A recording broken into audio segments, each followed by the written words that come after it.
इस तरह के और वीडियो के लिए ओम नमः शिवाय चैनल को सब्सक्राइब करें। মানুষ যখন এই সংসারে প্রবেশ করে অর্থাৎ জন্মগ্রহণ করে তখন নিশ্চিন্তে থাকে, আনন্দে থাকে। কিন্তু যেই মাত্র তার মধ্যে বোধশক্তি আসে তখন সে চিন্তা করতে শুরু করে। চিন্তা ভবিষ্যতের, সেই সমস্ত বিষয় নিয়ে চিন্তা করে যা ওর হাতে নেই। তারপর বড় হয়, বিবাহ সম্পন্ন হয়, গৃহস্থ জীবন যাপন করে, তারপর আবার চিন্তায় মগ্ন হয়ে যায়। ভাবে এই যে আমার পরিবার, আমি কি ঠিকমতো তার খেয়াল রাখতে পারছি? কাল যখন আমি এই সংসার থেকে চলে যাব তখন আমার এই পরিবারের দেখাশোনা কে করবে? শেষ পর্যন্ত এই পরিবার তো আমারই উত্তরদায়িত্ব। যাক, আপনাকে একটা প্রশ্ন করি।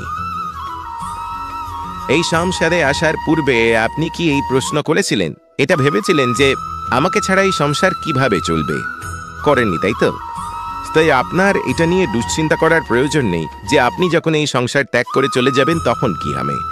আপনি যখন ছিলেন না তখনও এই সংসার চলছিল, আপনি যখন এই সংসার ত্যাগ করবেন তখনও এই সংসার চলতে থাকবে।